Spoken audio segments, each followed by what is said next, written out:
A Working Man, le film complet analysé et expliqué.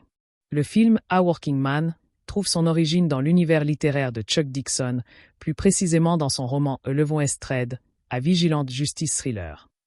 L'œuvre originale plante le décor d'un thriller de justice vigilante centré sur la figure de Levon Cade, un personnage taillé pour l'écran. Le projet cinématographique, intéressant, a connu une évolution notable depuis sa conception initiale. En effet, il fut d'abord envisagé par Sylvester Stallone pour la télévision, une piste qui aurait pu offrir un développement plus étalé et psychologique du protagoniste. Mais le destin du projet a bifurqué vers le grand écran, avec Stallone restant impliqué en tant que co-scénariste aux côtés du réalisateur David Ayer. Cette collaboration promettait, sur le papier, un mélange intéressant entre le sens du rythme et du héros charismatique de Stallone et le réalisme sombre et urbain caractéristique d'Ayer. La production a pris forme concrètement lors du marché du film américain de 2023, où il a été présenté avec un duo créatif et une tête d'affiche déjà bien définie. Le tournage, principalement localisé à Londres et au Royaume-Uni au printemps 2024, a suscité quelques interrogations quant à sa capacité à restituer l'ambiance spécifique de Chicago, ville censée être le théâtre de l'action. Un dernier rebondissement notable avant la sortie a été le changement de titre, de l'évocateur Levon Estrade vers le plus générique mais peut-être plus vendeur, A Working Man, marquant ainsi l'accent mis sur la condition ouvrière du héros plutôt que sur sa spécialité mortelle. Synopsis et thématique principale. Le récit suit le parcours de Levon Cade, interprété par Jason Statham, un ancien commando des Royal Marines qui tente désespérément de se fondre dans une normalité laborieuse en tant que chef de chantier à Chicago. Cette quête de paix est brutalement interrompue lorsque Jenny, la fille de son patron et amie Joe Garcia, est enlevée par un réseau de traite des êtres humains liés à la mafia russe, la redoutable Bratva. Contraint par les circonstances et son propre code moral, Levon doit alors replonger dans un passé violent qu'il cherchait à fuir. Sa mission pour sauver la jeune femme devient une plongée dans les entrailles d'une organisation criminelle tentaculaire et profondément enracinée dans la corruption, tout en le mettant dans l'obligation permanente de protéger sa propre fille, Mary, des représailles inévitables. Les thématiques qui émergent de cette trame sont multiples et classiques du genre. La rédemption et le sens du devoir constituent le moteur principal de Levon. C'est un homme hanté par son passé qui voit dans cet acte à la fois une façon de racheter ses anciens péchés et d'accomplir son devoir envers ceux qu'il considère comme sa famille élargie. La lutte des classes est également un fil rouge palpable. Levon, l'ouvrier aux mains calleuses, l'homme du peuple, s'oppose à des criminels riches, puissants et bien connectés, représentant d'une élite prédatrice. Cette dichotomie renforce l'identification du spectateur, ordinaire, au héros.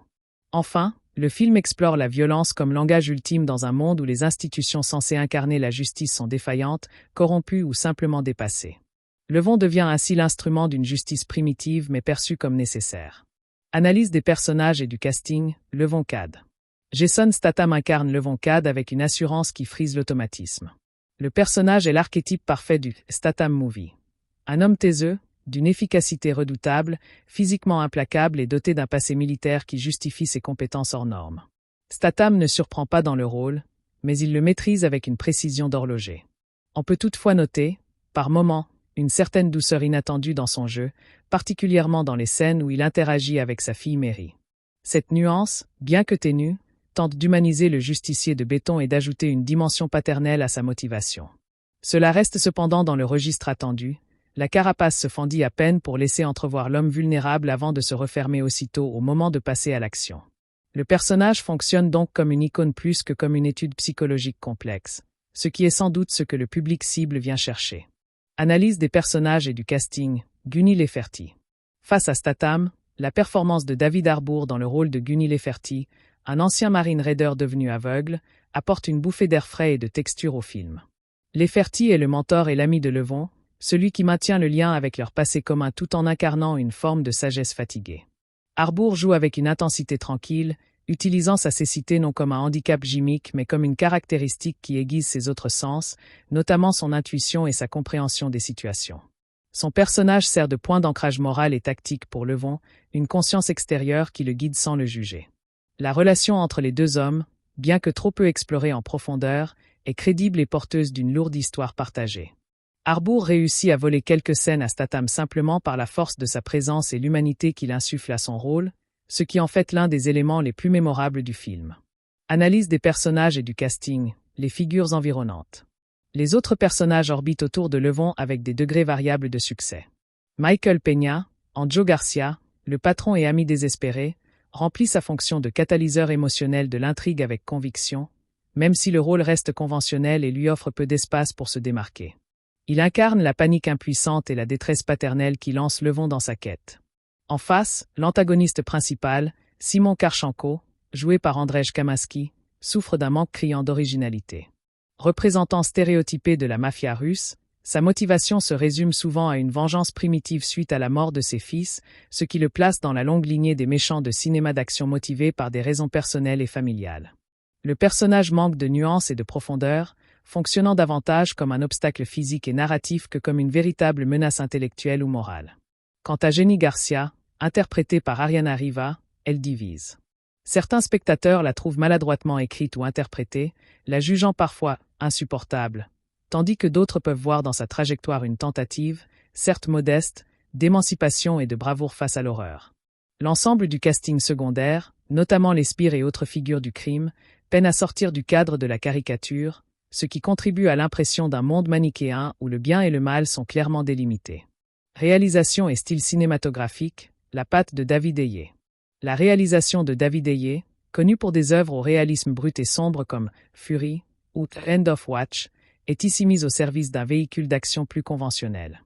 On sent une tension entre la volonté peut-être initiale d'insuffler une patte réaliste et l'exigence commerciale de livrer un produit efficace et standardisé. Le film oscille ainsi entre des moments qui tentent de poser une ambiance pesante et urbaine, et des séquences d'action pures qui obéissent à des codes bien établis. Ayer semble parfois en pilotage automatique, appliquant des recettes éprouvées sans prendre de risques narratifs ou visuels majeurs. Cela donne un résultat fonctionnel mais qui manque de la rage ou de l'identité visuelle forte qui ont pu caractériser certains de ses précédents travaux. Le film souffre de cette impression de dédoublement, comme si deux visions, l'une plus personnelle, l'autre plus commerciale, n'avaient jamais tout à fait fusionné. Réalisation et style cinématographique, séquences d'action et esthétique. Les séquences d'action de A Working Man privilégient une approche brute et directe. Exit les chorégraphies stylisées et fluides d'un John Wick. Ici, les combats sont montés pour transmettre un sentiment d'urgence et de violence concrète. Levon cogne, étrangle, utilise des outils de chantier ou des armes de fortune avec une efficacité méthodique. Cette approche a ses avantages, elle colle au personnage de l'ouvrier qui utilise ce qu'il a sous la main et se bat pour survivre, non pour faire un spectacle. Cependant, le montage de certaines de ces scènes est critiqué pour être parfois chaotique, voire illisible, avec des plans trop serrés et des coupes rapides qui peuvent nuire à la compréhension géographique de l'affrontement. Sur le plan esthétique, le film opte pour une ambiance grise et métallique, tente de capturer la froideur de Chicago et l'univers glauque du crime organisé. Mais le tournage européen trahit parfois l'illusion, et certains décors ou éclairages peinent à convaincre totalement, créant une sensation de flou géographique. L'image manque de ce grain sale et authentique qui caractérise les meilleurs polars urbains, restant souvent trop propre malgré la violence qui s'y déploie. Réalisation et style cinématographique, rythme et structure narrative. Le rythme du film est l'un de ses points faibles les plus fréquemment relevés. D'une durée avoisinant les 2 heures, A Working Man prend son temps pour installer son intrigue et son personnage principal. Cette première partie, qui dépeint la vie laborieuse de Levon et les liens avec son entourage, vise à créer un contraste avec la folie violente à venir et à renforcer l'empathie pour le héros. Cependant, cet acte de mise en place est jugé par beaucoup trop lent, manquant de tension palpable et s'attardant sur des développements prévisibles. Une fois l'action déclenchée, le film passe la seconde et enchaîne les confrontations, mais cette transition est parfois brutale, créant un déséquilibre dans la structure narrative. Le final, très axé sur l'action, semble vouloir rattraper le temps perdu, mais au prix d'une certaine linéarité et d'un manque de suspense véritable. On sait que Levon, en véritable machine à tuer, viendra à bout de tous les obstacles, ce qui diminue l'enjeu dramatique. Le scénario, bien que chargé en péripéties, peine à créer une montée en puissance graduelle et captivante. Réception critique et publique, un fossé caractéristique. La réception de A Working Man illustre parfaitement le fossé qui peut parfois séparer la critique professionnelle du public grand amateur de genre. Les critiques professionnelles ont accueilli le film avec des avis mitigés à négatifs. Sur Rotten Tomatoes, il décroche un score « pourri » de 47%, le consensus le résumant comme un film d'action efficace mais manquant singulièrement de personnalité, se contentant de livrer le strict minimum attendu d'un véhicule pour Jason Statham. En France, les critiques sur Allociné sont sévères, dénonçant un scénario décousu, une accumulation de clichés et un sentiment pesant de déjà-vu. Des médias anglophones comme The Guardian lui ont accordé des notes basses, reconnaissant le potentiel du concept mais regrettant que l'exécution ne soit pas à la hauteur des meilleures performances de Statham. Les analyses pointent souvent un scénario surchargé de sous-intrigues tout en étant paradoxalement mince en substance et un manque de tension narrative malgré l'abondance d'action. Réception critique et publique, l'adhésion du public cible. À l'inverse, le public, particulièrement le cœur de cible composé des fans de Jason Statham et des amateurs de films d'action, sans chichi, a largement plébiscité le film. Sur Rotten Tomatoes, le score du public atteint un niveau, fraîche, très élevé, à 89%, le plaçant parmi les films les plus appréciés de Statham selon ses fans. Sur Allociné, la note des spectateurs, bien que plus modérée, révèle une polarisation des avis entre ceux qui détestent et ceux qui y voient un divertissement honnête et conforme à leurs attentes. Le CinemaScore américain, de B, confirme cette satisfaction correcte, voire bonne, de la part des spectateurs en salle. Ce décalage s'explique par des attentes différentes, là où la critique cherche l'originalité, la cohérence narrative et la maîtrise formelle, le public cible vient chercher la performance rassurante de Statham, des séquences d'action brutales et un schéma héroïque rassurant. A Working Man répond précisément à ces demandes, sans fioriture. Sa performance commerciale, avec près de 100 millions de dollars de recettes mondiales pour un budget de 40 millions, valide cette adéquation avec son marché. C'est un succès rentable car il a satisfait son public premier. Analyse des forces et faiblesses, les atouts du film. Les forces de A Working Man sont claires et ciblées. Premièrement, Jason Statham est dans son élément. Il incarne avec une aisance totale ce justicier silencieux et ultra compétent, et sa présence physique à l'écran est indéniablement le pilier central du film. Pour ses fans, c'est exactement ce qu'ils sont venus voir. Deuxièmement, les séquences d'action, bien que parfois mal montées, sont généreuses en nombre et dans l'ensemble satisfaisantes pour le genre. Elles misent sur la brutalité et l'efficacité plutôt que sur l'esthétisme, ce qui correspond au caractère du héros. Troisièmement, certains éléments du casting secondaire, notamment David Harbour en mentor aveugle, apportent un véritable relief et de l'humanité à un récit par ailleurs assez froid. Enfin, le film atteint sans ambiguïté son objectif premier, divertir son cœur de cible, comme en témoignent les scores publics élevés et la rentabilité au box-office. C'est un produit qui connaît et sert son public. Analyse des forces et faiblesses, les limites évidentes. Les faiblesses sont tout aussi manifestes. Le manque d'originalité est probablement le plus flagrant. Le scénario est d'une prévisibilité absolue, enchaînant les archétypes éculés. Le héros au passé trouble, la mafia russe omniprésente et caricaturale, la jeune fille à sauver, la corruption des élites. Aucune surprise narrative ne vient perturber ce parcours balisé. En corollaire, les personnages et leurs relations manquent cruellement de développement. Les liens entre Levon, Joe, Mary ou même Gunny sont esquissés mais rarement approfondis, ce qui limite l'impact émotionnel des enjeux.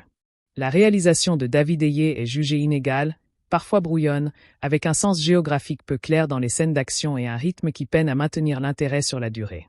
Enfin, le film souffre de la comparaison avec des références du genre comme la saga Taken ou l'univers John Wick, auquel il emprunte des éléments sans jamais en atteindre la tension narrative pour la première, ni le style et la cohérence mythologique pour la seconde. Il apparaît souvent comme une version plus terre à accent grave-terre et moins inspirée de ces modèles. Conclusion, l'archétype du film fonctionnel. A Working Man est, en définitive, l'archétype du film fonctionnel. Il ne prétend pas à l'innovation, à la profondeur psychologique ou à la réinvention du genre de l'action. C'est un produit soigneusement calibré pour offrir à Jason Statham un véhicule où il peut déployer son personnage signature, l'homme du commun doté de compétences extraordinaires, forcé d'utiliser la violence pour rétablir un ordre moral bafoué. Son intérêt et sa valeur dépendent entièrement du regard et des attentes du spectateur. Pour les aficionados inconditionnels de Statham et les consommateurs de films d'action recherchant un divertissement simple, direct et sans prétention, il remplit son contrat avec une honnêteté basique. Il procure l'adrénaline et la satisfaction cathartique attendue. En revanche, pour tout spectateur en quête d'une mise en scène audacieuse, d'un scénario travaillé, de personnages nuancés ou d'une tension narrative soutenue, le film apparaîtra comme un exercice paresseux, convenu et rapidement oubliable. Comme l'a résumé un spectateur, c'est l'équivalent cinématographique d'un fast-food. Ça comble une faim immédiate d'action, mais ça ne nourrit pas l'esprit et ne laisse qu'un souvenir évanescent. A Working Man est donc moins un film qu'une démonstration, celle de la parfaite adéquation entre une star, un registre et un public, dans un cadre industriel parfaitement rodé. Le personnage de Levon Cad, sous l'interprétation de Jason Statham, incarne une synthèse parfaite des archétypes du cinéma d'action moderne tout en y injectant une lueur de vulnérabilité inattendue. Statham, habitué des rôles de machine à combattre impassible, explore ici les limites ténues d'une humanité fragilisée par un passé militaire lourd et un présent de père ouvrier. Son corps, à la fois outil de travail et arme de guerre, devient le symbole de cette double vie, passant du marteau-piqueur au pistolet avec une même économie de mouvement. La performance, bien que nichée dans un registre familier, laisse parfois transparaître une lassitude profonde, une fatigue morale qui dépasse le simple cliché du héros tourmenté. Cette nuance presque imperceptible transforme le personnage d'icône invincible en être de chair, bien que le scénario ne creuse que trop rarement cette faille prometteuse. La relation entre Levon et sa fille Mary constitue le cœur émotionnel supposé du film, mais elle peine à transcender les conventions du genre pour atteindre une authenticité tangible. Leurs interactions, souvent réduites à des appels téléphoniques inquiets ou à des scènes de protection brutale, manquent de moments de calme véritablement révélateurs. On devine plus qu'on ne ressent le poids de leur histoire commune, marquée par la perte et la clandestinité. Ce lien, pourtant central dans la motivation du héros, reste un moteur narratif abstrait plutôt qu'une connexion chargée d'amour et de peur. Le film aurait gagné en puissance à sacrifier une scène d'action pour une conversation sincère, établissant ainsi des enjeux personnels plus profonds et angoissants. L'univers professionnel de Levon, celui des chantiers de Chicago, est présenté comme le dernier rempart de sa normalité, un espace où la discipline militaire se mue en leadership ouvrier. Cette vie ordinaire, filmée avec un réalisme granuleux, offre un contraste visuel et thématique essentiel avec les séquences ultra-violentes. Le chantier représente plus qu'un simple décor, il est la matérialisation de son désir de construction, d'ordre, en opposition au chaos destructeur de son ancienne vie. La transition entre ces deux mondes, lorsque Levon échange sa tenue de travail contre l'attitude de prédateur, est l'un des moments les plus éloquents du film, soulignant la porosité tragique entre l'homme qu'il veut être et celui qu'il doit redevenir. La figure de Gunny Lefferty, interprétée par David Harbour, transcende son rôle de simple faire-valoir pour devenir la conscience morale et tactique du récit. Son handicap, la cécité, est bien plus qu'un trait caractéristique. Il symbolise une vision intérieure aiguisée, une perception du monde qui dépasse les apparences immédiates. Le personnage fonctionne comme un oracle fatigué, déchiffrant les situations avec une acuité que les voyants ont perdue. Sa relation avec Levon est tissée de non-dits et d'un respect mutuel forgé dans des épreuves que le film ne fait qu'évoquer, laissant au spectateur le soin d'imaginer leur passé commun. Harbour apporte une gravité chaleureuse qui ancre le film dans une forme de mélancolie réaliste. L'antagoniste principal, Simon Karchenko, souffre d'une écriture qui le cantonne au registre de la menace générique, sans jamais lui offrir la complexité qui ferait de lui un véritable miroir obscur de Levon. Sa motivation, la vengeance pour la mort de ses fils, est un classique du genre qui n'est pas approfondi psychologiquement. Il incarne une forme de capitalisme criminel sauvage et sans âme, opposée à l'éthique du travail manuel de Levon. Pourtant, cette opposition thématique riche entre le bâtisseur et le destructeur, entre l'ouvrier et le parasite mafieux, reste en surface. Le film manque l'occasion d'un dialogue philosophique ou simplement d'une confrontation d'idéologie, préférant l'affrontement physique pur. Le réseau de traite des êtres humains, bien que moteur de l'intrigue, est dépeint avec une brutalité qui frôle parfois l'exploitation, sans véritable analyse sociale ou politique. La représentation de ce fléau sert principalement de catalyseur à l'action vigilante, réduisant les victimes à des MacGuffins humains. Le film évite soigneusement de s'aventurer sur le terrain glissant des causes profondes ou de la complicité systémique, se contentant de pointer du doigt la mafia étrangère comme unique responsable. Cette approche simpliste décharge le récit de toute ambiguïté morale mais le prive également d'une résonance sociale plus forte et contemporaine. La réalisation de David Ayer, souvent associée à un naturalisme brut et à une exploration des codes masculins, semble ici bridée par les impératifs commerciaux d'un blockbuster d'action. On perçoit par moments sa tentative d'insuffler une patte visuelle distinctive, notamment dans le traitement des intérieurs sordides et des paysages urbains délabrés. Le personnage de Levon Cade, sous l'interprétation de Jason Statham, incarne une synthèse parfaite des archétypes du cinéma d'action moderne tout en y injectant une lueur de vulnérabilité inattendue. Statham, habitué des rôles de machine à combattre impassible, explore ici les limites ténues d'une humanité fragilisée par un passé militaire lourd et un présent de père ouvrier. Son corps, à la fois outil de travail et arme de guerre, devient le symbole de cette double vie, passant du marteau-piqueur au pistolet avec une même économie de mouvement. La performance, bien que nichée dans un registre familier, laisse parfois transparaître une lassitude profonde, une fatigue morale qui dépasse le simple cliché du héros tourmenté.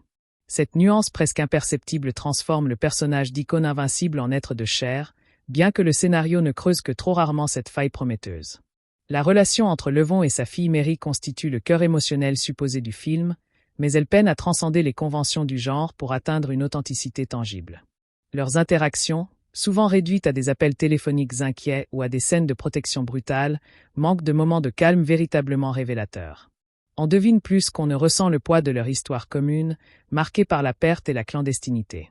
Ce lien, pourtant central dans la motivation du héros, reste un moteur narratif abstrait plutôt qu'une connexion chargée d'amour et de peur. Le film aurait gagné en puissance à sacrifier une scène d'action pour une conversation sincère, établissant ainsi des enjeux personnels plus profonds et angoissants.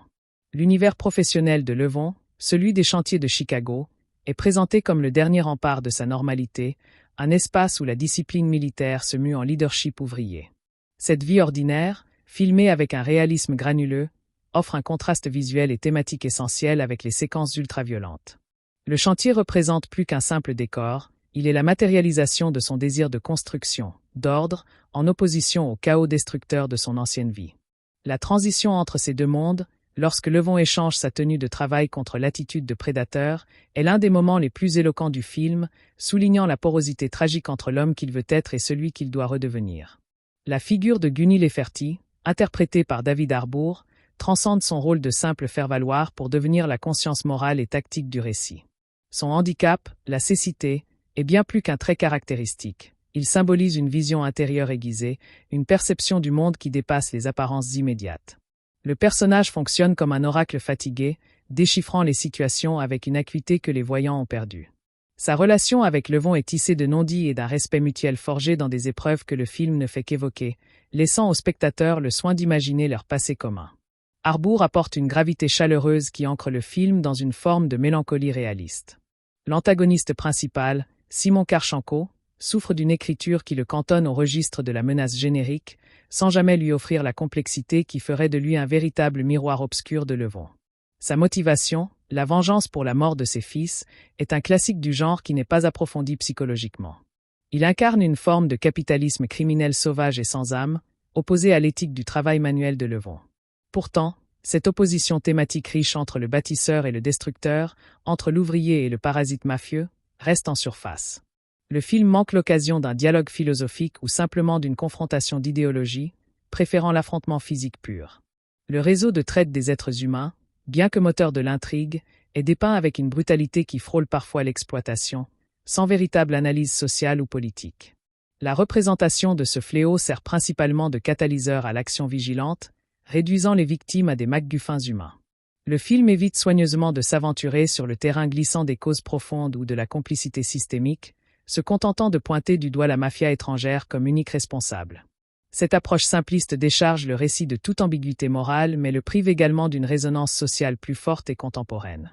La réalisation de David Ayer, souvent associée à un naturalisme brut et à une exploration des codes masculins, semble ici bridée par les impératifs commerciaux d'un blockbuster d'action.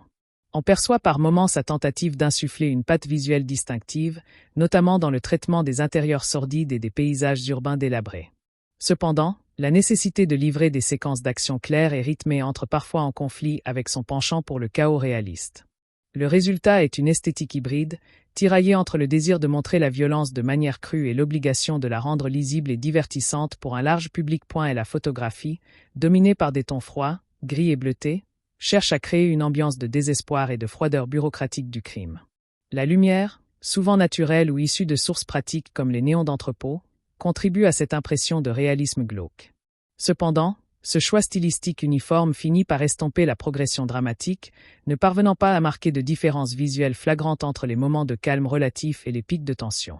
Seules les scènes de chantier, baignées d'une lumière du jour plus crue, offrent une brève respiration, renforçant l'idée que cet environnement est le seul espace de relative intégrité pour Levon. Le montage, particulièrement dans les scènes d'action, adopte une grammaire contemporaine faite de plans serrés et de coupes rapides. Cette technique, destinée à amplifier l'intensité et la confusion du combat, peut hélas nuire à la clarté spatiale. Il devient parfois difficile de suivre les mouvements de Levon ou de comprendre la logistique des confrontations. Ce choix, peut être destiné à masquer les limites chorégraphiques ou à renforcer le caractère chaotique des affrontements, prive le spectateur de la satisfaction de voir l'expertise tactique du héros se déployer pleinement dans un cadre lisible. La bande-son, mélange de percussions lourdes et de nappes électroniques minimalistes, accompagne le récit sans jamais véritablement le dominer ou l'élever. Elle fonctionne comme un métronome, rythmant l'avancée inexorable de Levon vers sa confrontation finale. L'utilisation du silence, en revanche, est plus judicieuse, notamment dans les moments où Levon évalue une situation ou se remémore son passé. Ces pauses sonores créent des poches de tension introspective, rappelant que sous la carapace de l'homme d'action se cache un individu hanté par ses choix et ses pertes.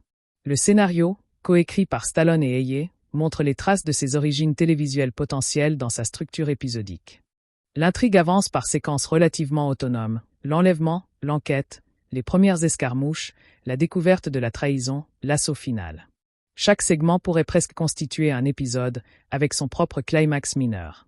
Cette construction donne au film un sentiment de progression par bond plutôt que de crescendo organique, expliquant en partie les critiques sur son rythme inégal. Les dialogues, dans la plus pure tradition des films d'action de Statham, privilégient l'efficacité et le sous-entendu à la grandiloquence. Les répliques de Levon sont lapidaires, souvent réduites à des questions brèves ou des affirmations sans appel. Cette économie de mots correspond parfaitement au personnage et à l'interprétation de Statham.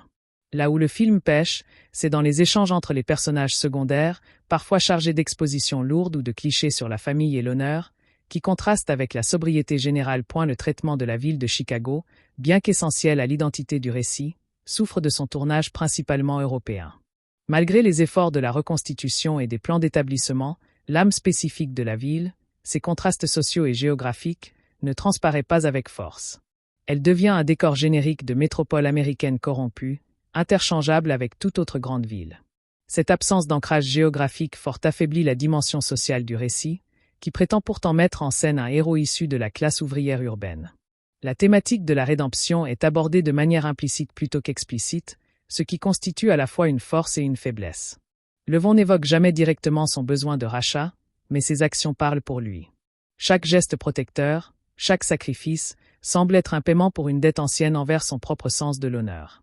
Cette approche évite le pathos mais peut laisser le spectateur sur sa faim quant à la nature précise des fautes passées qui le hantent, réduisant parfois sa quête à une simple routine professionnelle appliquée au sauvetage.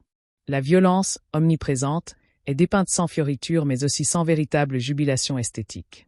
Elle est fonctionnelle, sale et souvent rapide. Cette représentation correspond à l'état d'esprit du héros. Il ne prend pas de plaisir à tuer, il accomplit une tâche nécessaire. Cette absence de glorification est un choix éthique intéressant qui distingue le film d'autres œuvres du genre plus stylisées. Cependant, la répétition et l'accumulation de ces scènes finissent par engendrer une certaine lassitude, car elles ne sont pas toujours portées par un suspense ou des enjeux renouvelés. Le film s'inscrit dans une lignée cinématographique bien identifiée, celle du blue-collar vigilante, dont Charles Bronson fut l'incarnation par excellence. La comparaison avec Death Wish est inévitable, mais A Working Man s'en distingue par le passé professionnel spécifique de son héros et son ancrage dans un système criminel organisé plutôt que dans le crime de rue aléatoire. Il se rapproche davantage de films comme The Equalizer, où la compétence extraordinaire est mise au service d'une justice personnelle et immédiate. Cette filiation est assumée mais ne débouche pas sur une relecture ou une critique du mythe, se contentant de l'adapter au contexte contemporain. La performance de Jason Statham, si elle est techniquement maîtrisée, pose la question de la pérennité de ce registre d'acteur-icône. Statham a parfaitement ciselé son persona au fil des années, au point que chaque nouveau rôle semble être une variation mineure sur un thème majeur. A Working Man ne lui demande pas de sortir de sa zone de confort, mais y excelle-t-il pour autant? L'acteur apporte une crédibilité physique indéniable et une présence à l'écran qui comble les attentes de base. Pourtant, on ne peut s'empêcher de souhaiter le voir affronter des scénarios qui bousculeraient davantage cette image, comme il a pu le faire par le passé avec des réalisateurs comme Guy Ritchie. Le personnage de Joe Garcia, le patron et ami, représente le citoyen ordinaire, impuissant face à la machine judiciaire et criminelle. Son désespoir croissant et sa confiance absolue en Levon sont les catalyseurs humains de l'histoire. Michael Peña joue cette détresse avec une justesse qui rend le personnage touchant malgré son manque de dimension. Il incarne la raison pour laquelle le mythe du justicier existe, l'échec perçu des institutions à protéger les innocents. Sa relation avec Levon, fondée sur le respect du travail bien fait et sur une amitié tacite, est l'une des plus convaincantes du film, car elle semble reposer sur une histoire partagée sincère. La structure familiale éclatée et recomposée est un élément sous-jacent important. Levon protège une fille qui n'est pas biologiquement la sienne, Joe est un père célibataire luttant pour sa fille, et même le méchant agit par vengeance filiale. Le film esquisse une réflexion sur les paternités alternatives et les devoirs qui transcendent les liens du sang. Cette thématique, subtile mais persistante, ajoute une couche de profondeur au récit d'action, suggérant que la véritable famille est celle que l'on choisit de défendre et non seulement celle que l'on reçoit. L'utilisation des compétences militaires dans un contexte civil est un autre thème récurrent. Levon applique des principes de renseignement, de planification et d'exécution à sa quête, transformant une vengeance personnelle en une opération tactique. Le film montre comment un entraînement conçu pour la guerre peut être réorienté, mais jamais vraiment domestiqué. Cette transposition crée une tension intéressante. Levon est à la fois un gardien de l'ordre, il protège, et un agent du chaos, il détruit, incarnant l'ambiguïté fondamentale de la figure du vigilante. Et la fin du film, sans surprise, offre une résolution complète de l'intrigue principale, tout en laissant la porte entrouverte à de possibles suites. Le statut de Levon reste précaire, sa véritable identité toujours menacée d'être découverte, et sa rédemption personnelle loin d'être accomplie. Cette conclusion conforme au code du genre satisfait le public venu chercher une catharsis complète, mais elle évite tout questionnement moral plus complexe sur les conséquences à long terme de ses actes. L'ordre est rétabli, mais au prix d'une escalade de violence qui ne semble guère affecter le héros en profondeur. L'accueil critique mitigé soulève des questions sur l'évolution des critères d'évaluation des films de genre grand public. Les reproches concernant le manque d'originalité et la prévisibilité sont-ils légitimes pour un film qui ne prétend manifestement pas innover? Le jugement doit-il se baser sur l'adéquation entre les intentions affichées et le résultat, ou sur des critères artistiques absolus? A Working Man force ce débat, car il est clairement un produit de consommation culturelle ciblée, réussi sur son propre terrain, mais décevant pour ceux qui espèrent toujours que le cinéma de genre puisse transcender ses limites. Le succès commercial du film, face à des critiques tièdes, démontre la résilience d'un certain modèle économique cinématographique. Il prouve qu'il existe un marché stable et fidèle pour des films d'action traditionnels, centrés sur une star identifiable et des promesses narratives tenues. Dans un paysage de superproduction toujours plus cher et complexe, A Working Man représente une forme de simplicité rassurante, voire conservatrice, qui trouve son public. Son rapport budget-recette est un argument plus puissant pour ses producteurs que toutes les analyses critiques. L'adaptation littéraire, en passant du roman de Chuck Dixon à l'écran, a visiblement opéré des simplifications et des focalisations. Le personnage de Levon Cade, dans le livre, bénéficie probablement d'une intériorité plus développée, d'un passé plus détaillé. Le film, contraint par le temps et les impératifs du spectacle, choisit de montrer plutôt que de raconter, privilégiant l'action à la psychologie. Cette translation est courante mais explique en partie pourquoi le héros à l'écran peut sembler un peu trop lisse, un archétype sans aspérité romanesque. Le titre original, Levon Estrade, était plus évocateur du double sens du métier du héros, la construction et le meurtre. Le changement pour A Working Man, un homme qui travaille, oriente la perception vers une dimension plus sociale et universelle, mais aussi plus vague. Ce nouveau titre met l'accent sur la condition ouvrière, la dignité du labeur, mais il perd la spécificité inquiétante du commerce de Levon. Ce choix marketing reflète peut-être une volonté d'élargir l'audience au-delà des fans de thrillers vigilantes. La comparaison avec l'univers de John Wick est inévitable mais souvent injuste pour A Working Man. Là où la saga de Keanu Reeves a construit une mythologie complexe, un code esthétique très marqué et un monde parallèle riche en règles, le film de David Ayer aspire à un réalisme plus terre à accent grave-terre. Il ne cherche pas à éblouir par le style mais à impressionner par l'efficacité. Cette différence d'ambition fondamentale devrait modérer les attentes. On ne compare pas un poème épique à un roman naturaliste, même si les deux comportent des scènes de combat. Le traitement des personnages féminins dans le film reste conventionnel et limité. Jenny est la victime à sauver, dont l'agence personnelle n'apparaît que fugacement dans un acte de bravoure final. Mary, la fille de Levon, est essentiellement un enjeu, un point faible à protéger. Aucune femme n'occupe d'espace actif dans la résolution de l'intrigue principale ou dans le monde criminel. Cette représentation est symptomatique d'un sous-genre encore très ancré dans des dynamiques masculines traditionnelles, où les femmes servent de motivation ou de récompense, rarement de partenaires à part entière.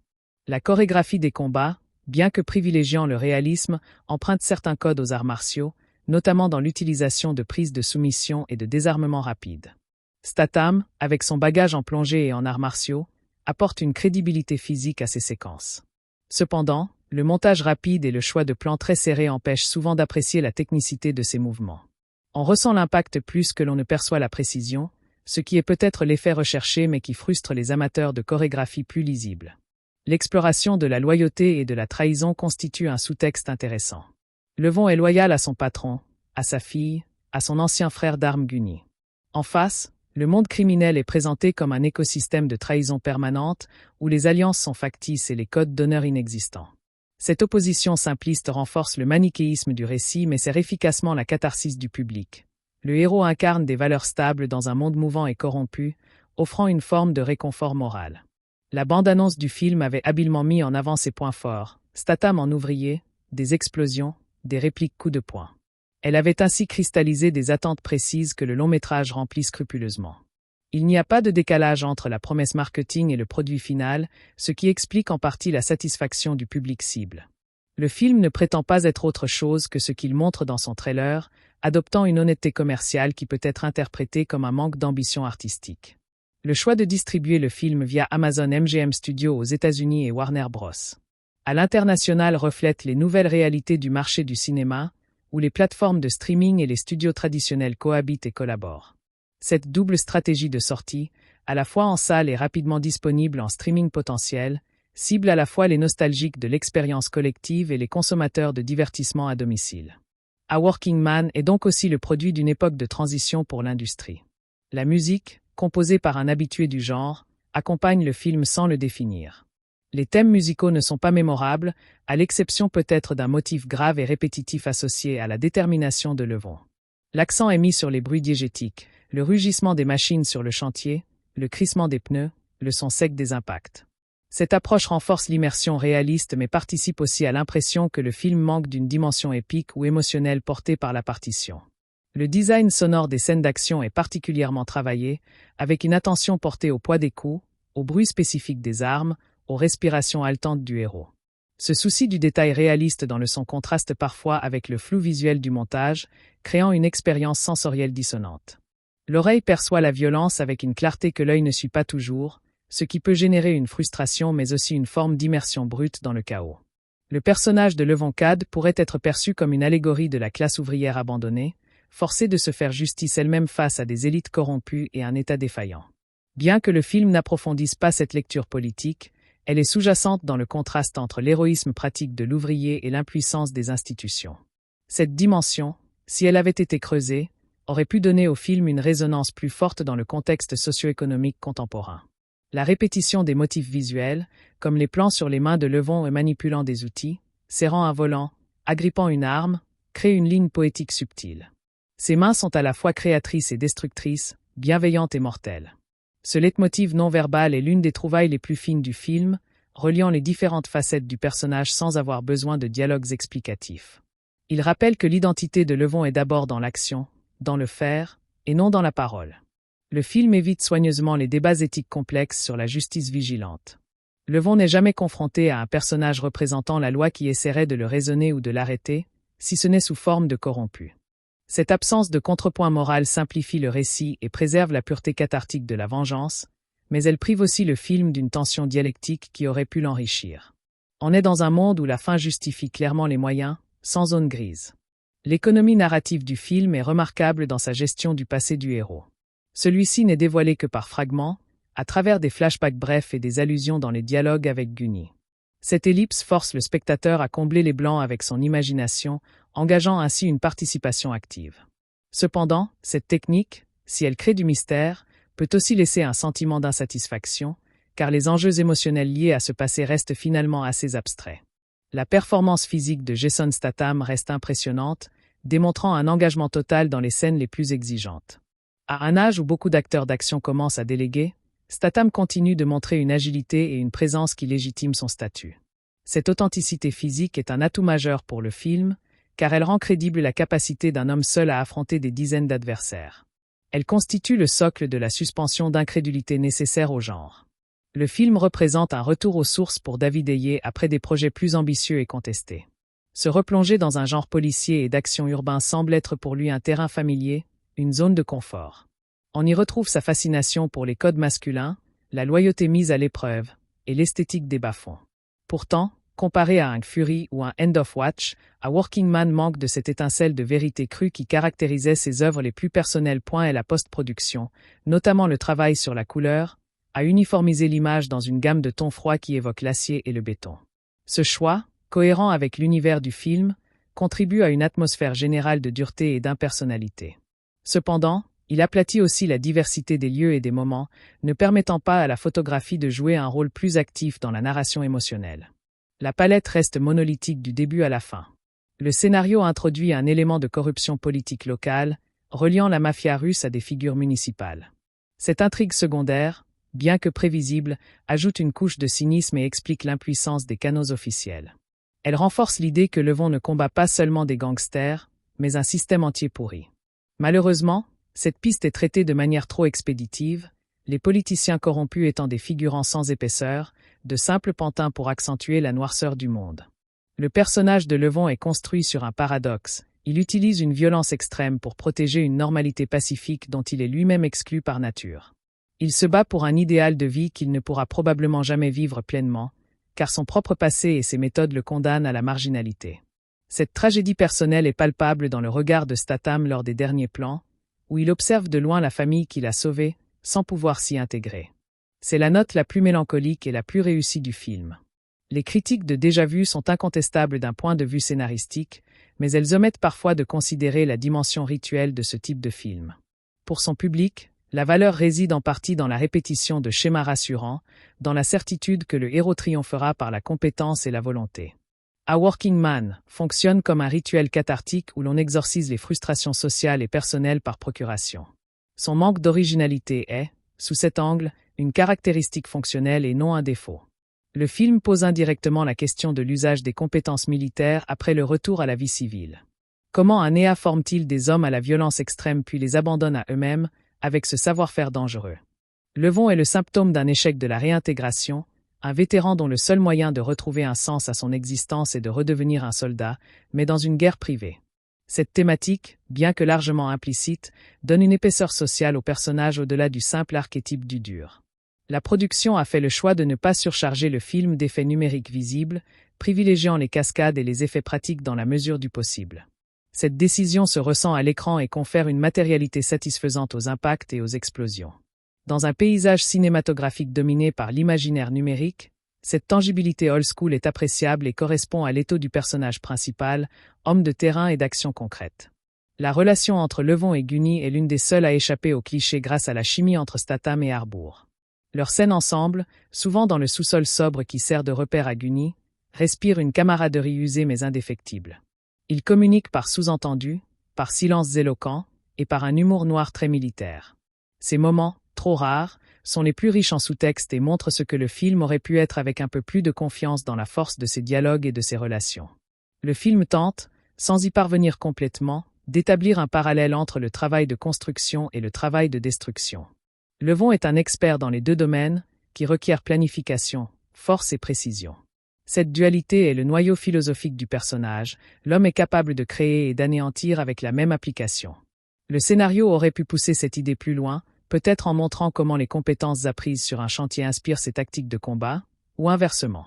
En définitive, A Working Man est un objet cinématographique dont la valeur est strictement déterminée par les attentes qu'on lui prête. Il ne cherche pas à être un grand film, mais un bon film de son genre. Sur cette échelle modeste, il réussit son pari en offrant une dose concentrée de ce qui fait le succès de Jason Statham depuis 2 décennies. Il est le miroir d'une industrie qui sait produire de manière fiable des divertissements calibrés pour un marché spécifique, sans surprise mais aussi sans tromperie. Son héritage sera sans doute celui d'une note de bas de page dans la filmographie de son interprète principal, un épisode compétent dans une carrière construite sur la maîtrise d'un registre unique. Le contexte de production du film s'inscrit dans une tendance contemporaine du cinéma d'action à revenir vers des récits plus ancrés et moins stylisés. Cette mouvance fait suite à la domination de franchises spectaculaires où le réalisme est souvent sacrifié sur l'autel de l'hyperchorégraphie. En s'appuyant sur l'adaptation d'un roman de Chuck Dixon, les producteurs ont cherché à puiser dans une source littéraire qui promettait une certaine densité psychologique pour son protagoniste. L'évolution du projet, depuis sa conception initiale pour la télévision jusqu'au grand écran, explique peut-être certaines de ces ambiguïtés structurelles, entre développement character-driven et nécessité de l'action blockbuster. Le choix de David Ayer à la réalisation semblait indiquer une volonté de conserver une patte réaliste et urbaine, une forme de dureté morale caractéristique de son œuvre. Pourtant, la collaboration avec Stallone au scénario laissait également présager un penchant pour un héroïsme plus archétypal et mélodramatique. Ce mariage créatif, bien qu'intéressant sur le papier, n'a pas totalement fusionné, laissant transparaître les coutures entre deux visions du genre. Le tournage en Europe, bien que pratique financièrement, a introduit une distance géographique avec l'essence même du récit, ancrée dans le sol urbain de Chicago. Cette décision économique a inévitablement influé sur l'authenticité de l'atmosphère, malgré les efforts de la direction artistique. Le changement de titre final, du plus spécifique Levon Estrade au plus générique à Working Man, est révélateur d'une stratégie marketing visant à universaliser le propos, au risque de le rendre plus anonyme. Il s'agit d'un cas d'école sur la manière dont les impératifs commerciaux peuvent modeler l'identité même d'une œuvre, de sa genèse à sa promotion. L'analyse de la réception du film révèle une fracture culturelle instructive entre deux modes de consommation cinématographique. D'un côté, la critique professionnelle, évoluant dans un écosystème qui valorise l'innovation et la maîtrise formelle, ne pouvait qu'être sévère avec un produit aussi fidèle aux conventions. Son rôle est souvent de contextualiser une œuvre dans l'histoire du cinéma et d'en évaluer l'apport, une tâche difficile face à un film qui assume son statut de produit générique. De l'autre, le public, notamment les fans de Statham, aborde le film avec un contrat de lecture différent. La satisfaction repose sur le respect d'un protocole narratif et actionnel bien défini. Le score élevé du public sur Rotten Tomatoes n'est pas une simple défense du divertissement facile, mais la validation d'un langage cinématographique spécifique et de ses codes. Cette polarisation pose une question fondamentale. Dans quelle mesure un film doit-il être jugé sur ses propres ambitions déclarées ou sur des critères esthétiques absolus? A Working Man force ce débat car il ne triche pas sur sa nature. Il est l'équivalent cinématographique d'un artisan spécialisé qui exécute une commande avec un savoir-faire éprouvé. Son succès commercial, très net au regard de son budget modeste, constitue le véritable verdict dans l'économie actuelle du cinéma. Il prouve la viabilité persistante d'un modèle de production à budget contrôlé, centré sur une star identifiable et destiné à un marché mondial fidèle. Ce modèle résiste à l'inflation des coûts des superproductions et à la fragmentation des audiences en s'adressant directement à un désir de simplicité narrative et de catharsis physique. Le film n'a pas besoin de l'approbation unanime de la critique pour exister et prospérer. Son existence même est un argument en faveur d'un cinéma de genre industriel et fonctionnel. Il remplit un créneau précis dans l'offre de divertissement, et sa rentabilité justifie sa propre existence, indépendamment des discussions sur sa valeur artistique. En cela, il est un symptôme d'une industrie en bonne santé, capable de produire simultanément des œuvres d'auteurs ambitieuses et des produits de genre calibrés, chacun trouvant son public. Le personnage de Levon Cade, tel qu'il est transposé à l'écran, peut être interprété comme une allégorie moderne de la condition de l'homme post-industriel.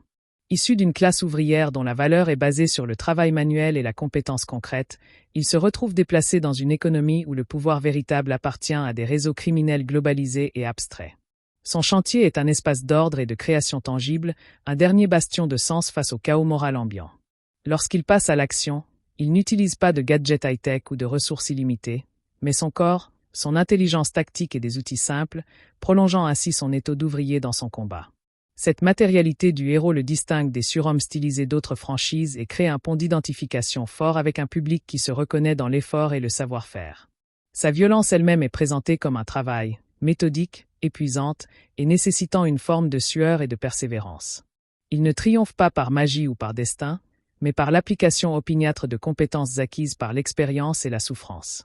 Cette dimension laborieuse de son héroïsme est le cœur le plus original du film, bien qu'insuffisamment exploré. Elle fait de Levon un symbole de résistance individuelle dans un système conçu pour écraser l'individu, mais elle le fait sans discours grandiloquent, par la seule démonstration de ses actes. Sa quête est moins une croisade morale qu'une restauration d'un ordre pratique. Sauver une personne précise, protéger sa famille, éliminer une menace immédiate. Cette limitation de ses objectifs le rend paradoxalement plus humain et moins mythologique, ancrant le récit dans une forme de réalisme modeste malgré l'extrême violence. L'esthétique du film, souvent décrite comme grise et brouillonne, mérite une analyse plus nuancée au regard des intentions supposées du réalisateur. David Ayer a souvent flirté avec un certain expressionnisme dans ses décors urbains, utilisant la lumière et l'ombre pour dramatiser l'environnement des personnages. Dans A Working Man, cette tendance est atténuée au profit d'une lumière plus naturelle et diffuse, notamment dans les scènes diurnes sur le chantier. Ce choix pourrait être interprété comme une volonté de distinguer le monde du travail propre de Levon de l'univers glauque et artificiellement éclairé du crime.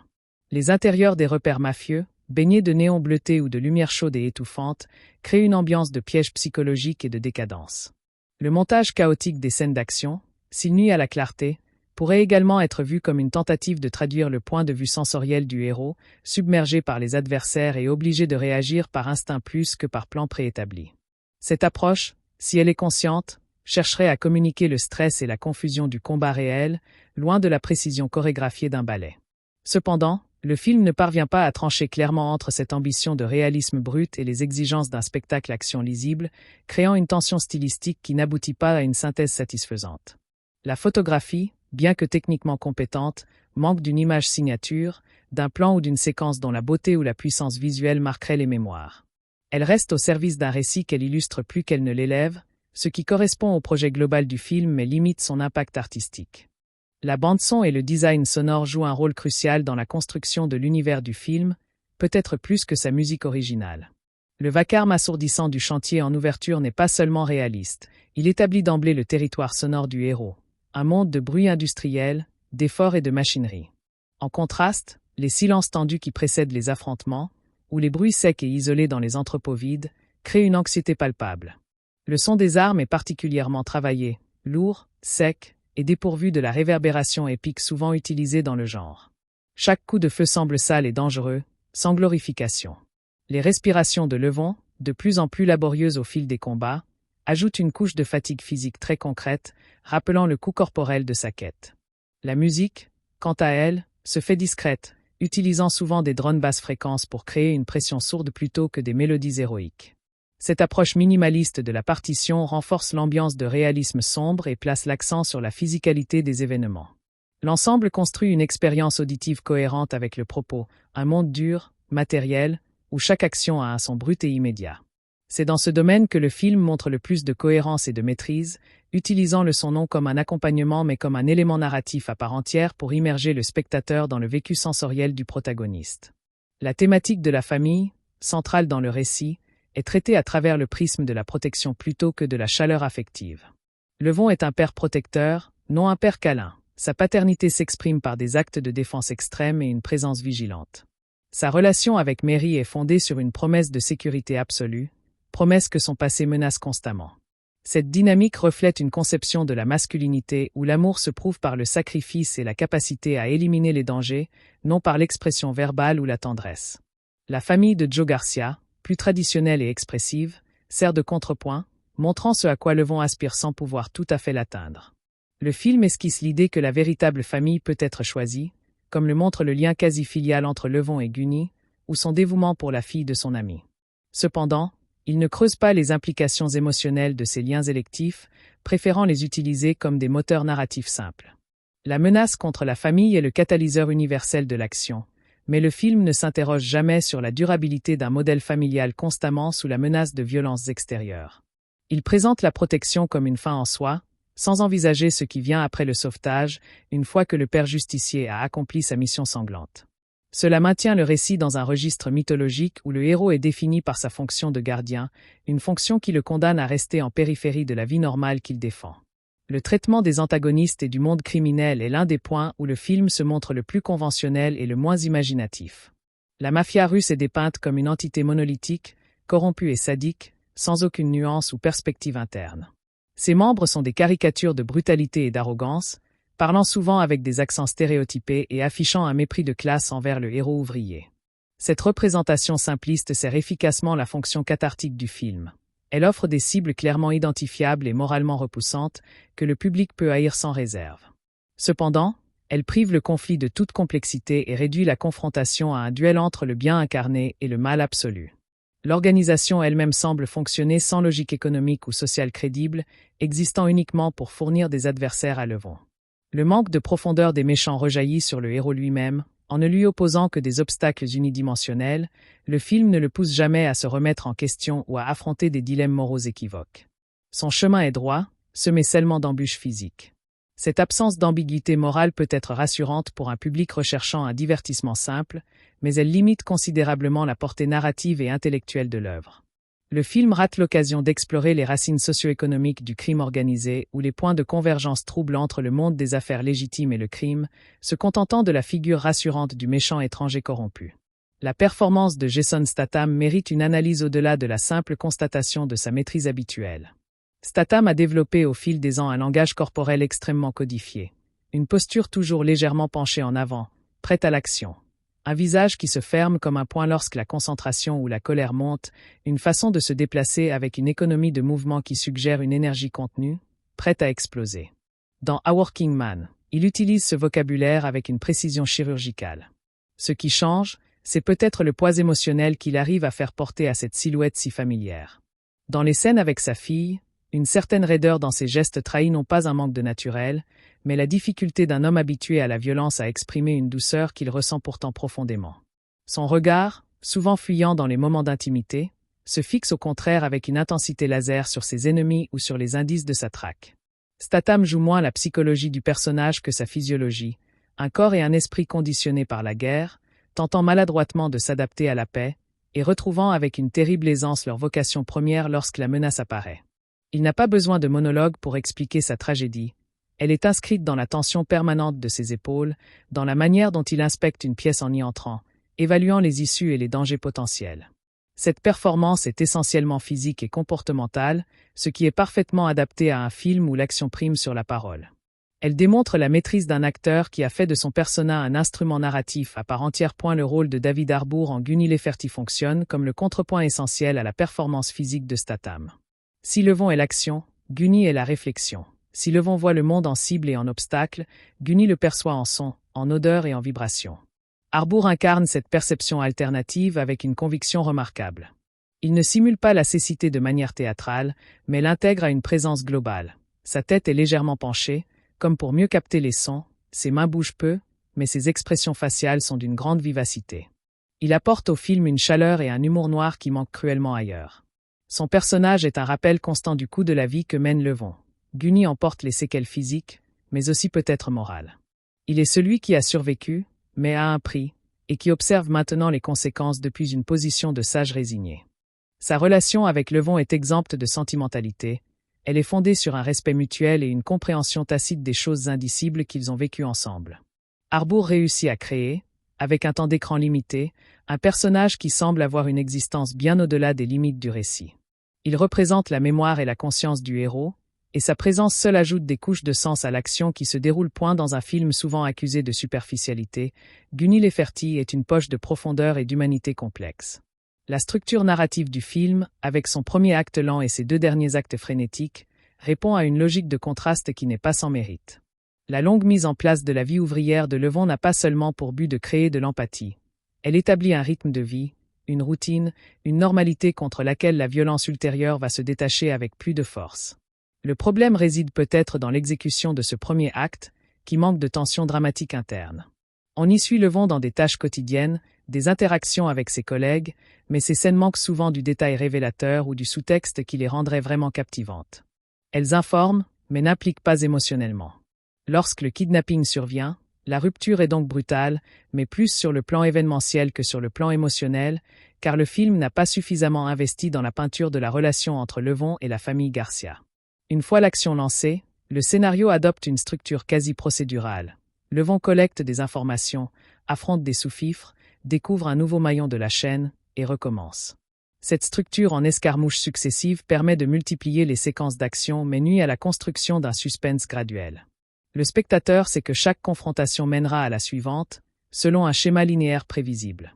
Le film aurait pu gagner en puissance en intégrant davantage de fausses pistes, de revers, ou en complexifiant la géographie du réseau criminel. Au lieu de cela, il suit une ligne droite vers une confrontation finale qui, bien que physiquement intense, est narrativement inévitable et donc peu surprenante. L'utilisation des lieux dans le film est un élément narratif sous-estimé.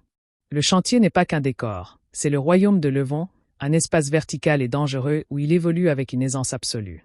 Plus tard, lorsqu'il investit les repères de ses ennemis, entrepôts désaffectés, boîtes de nuit clinquantes, appartements luxueux, il est un intrus, un corps étranger dans des environnements qui reflètent la corruption et le mauvais goût de ses adversaires. Le film oppose ainsi l'authenticité du travail manuel, le chantier, l'atelier de Gunny, à l'artificialité du crime, les intérieurs surdécorés, les lieux de transit impersonnels. Cette opposition spatiale renforce la thématique de la lutte des classes. Levon est à son avantage dans les endroits où les choses se construisent ou se réparent, ses ennemis prospèrent dans les lieux de consommation et de décadence. La direction artistique a clairement travaillé cette dichotomie, même si elle n'est pas toujours subtile. Les scènes finales ramènent souvent l'action dans des environnements industriels ou en construction, comme si le destin de Levon devait se jouer sur un terrain qui lui est familier, transformant l'espace urbain en un champ de bataille personnel où sa compétence pratique devient un avantage décisif. La dimension éthique du vigilantisme est éludée avec une constance qui finit par devenir un choix en soi. Le film ne présente aucun personnage représentant la loi qui ne soit impuissant, soit corrompu. Aucun voisin ne s'inquiète des bruits de lutte, aucun média ne rapporte la vague de violence, la police est soit absente, soit achetée. Ce monde est une bulle narrative où la justice institutionnelle n'existe pas, laissant un vide que le héros peut combler sans avoir à se justifier. Cette absence de cadre légal ou moral extérieur libère le récit de toute complexité éthique et permet au spectateur de jouir de la vengeance sans culpabilité. C'est un contrat fantasmagorique courant dans le genre, qui offre une catharsis pure en supprimant la réalité sociale et juridique. Cependant, en ne confrontant jamais Levon aux conséquences légales ou même morales de ses actes, à part la menace de représailles, le film le place dans une position de surhomme au-dessus des lois, non d'homme ordinaire contraint de les transgresser. Cela affaiblit le potentiel tragique du personnage et le rapproche du fantasme de puissance invincible, s'éloignant du réalisme social qu'il prétend parfois effleurer. Le héros n'est pas un citoyen désespéré poussé à bout, mais un spécialiste qui reprend du service dans un monde où ses règles sont les seules qui vaillent. Le rapport du film au temps est également intéressant à analyser. Contrairement à de nombreux thrillers d'action qui jouent sur la course contre la montre, Taken est l'exemple parfait. A Working Man instaure un délai relativement flou. La pression temporelle n'est pas extrêmement forte, ce qui permet à Levon de planifier ses coups, de se reposer, de préparer son matériel. Cette temporalité plus étirée renforce l'idée qu'il accomplit un travail, avec ses phases de préparation, d'exécution et de récupération. Le temps du film est le temps du professionnel, non celui de la panique. Cela donne aux actions de Levon un caractère délibéré et froid qui est plus effrayant qu'une rage incontrôlée. Il n'est pas dans l'urgence émotive, mais dans l'efficacité calculée. Ce choix ralentit aussi le rythme perçu du film, contribuant aux critiques sur sa longueur. Mais il participe à la construction d'un personnage méthodique, dont la violence est d'autant plus impressionnante qu'elle semble réfléchie et non impulsive. Le film prend le temps de montrer Levon nettoyer une arme, observer un lieu, attendre dans une voiture. Ces moments de calme entre les tempêtes sont essentiels pour créer son aura de prédateur patient, mais il demande aussi au spectateur d'accepter un rythme moins frénétique que la norme du genre. Et la question de la transmission et du legs est subtilement posée à travers la relation entre Levon et les jeunes qu'il côtoie. D'un côté, il y a Mary, sa fille, qu'il tient à l'écart de son passé violent, espérant lui offrir un avenir normal. De l'autre, il y a les jeunes ouvriers sur son chantier, à qui il transmet un savoir-faire honnête. Enfin, il y a Jenny, la jeune femme à sauver, qui représente une génération vulnérable face aux prédateurs du monde. Levon se bat pour préserver un futur possible pour ces jeunes, un futur qu'il sait ne pas pouvoir partager pleinement. Son propre legs sera peut-être un monde légèrement plus sûr, mais certainement pas une histoire qu'il pourra raconter. Il est une figure de père sacrificiel à l'échelle sociale, éliminant les menaces pour que d'autres puissent vivre sans les connaître. Cette dimension sacrificielle est présente dans son regard, souvent tourné vers l'horizon, vers un avenir dont il sera absent. Le film ne l'explicite jamais, mais elle donne une gravité mélancolique à ses actions. Il ne se bat pas pour un triomphe personnel, mais pour un effacement ultime, celui de la menace qui lui permettrait de retourner à l'anonymat du travail, ou de disparaître en sachant avoir accompli sa dernière mission protectrice. En conclusion, A Working Man est bien plus qu'un simple film d'action oubliable ou qu'un chef-d'œuvre méconnu. C'est un objet culturel symptomatique de son époque, à la croisée de plusieurs tendances, le retour à des héros ouvriers dans un cinéma populaire souvent dominé par des surhommes, la persistance du modèle de la star actionnaire comme valeur commerciale sûre, et la tension permanente entre les ambitions réalistes d'un réalisateur et les exigences formatées d'un genre. Son étude révèle les mécanismes de production, de réception et de consommation d'un certain cinéma de genre aujourd'hui. Il démontre qu'un film peut être à la fois critiqué pour son manque d'ambition et célébré pour son adéquation parfaite à une demande précise.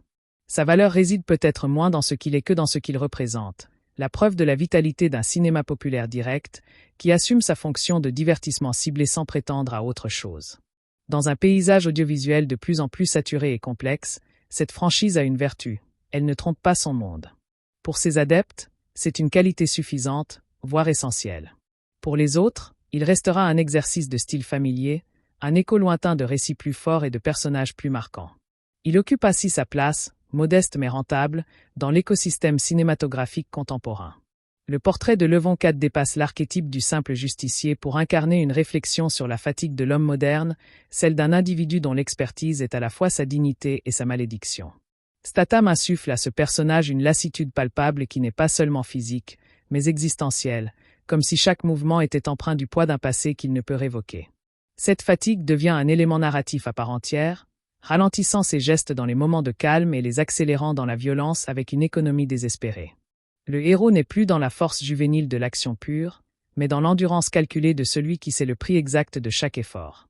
Son corps, bien que restant une arme redoutable, montre des signes d'usure, des cicatrices qui sont autant de stigmates moraux que physiques, racontant une histoire que le dialogue refuse d'expliciter. Cette physicalité douloureuse le rapproche du héros de western, cet homme usé par la violence qu'il a lui-même semée, cherchant un repos toujours reporté. Il ne s'agit plus d'un super-héros invulnérable, mais d'un artisan du conflit dont le matériau premier est sa propre chair et son propre sang, un ouvrier spécialisé dans la survie extrême. Cette lecture ajoute une couche de tragédie silencieuse à un rôle qui aurait pu se cantonner à la démonstration de force, élevant le personnage au-dessus des simples contingences du scénario.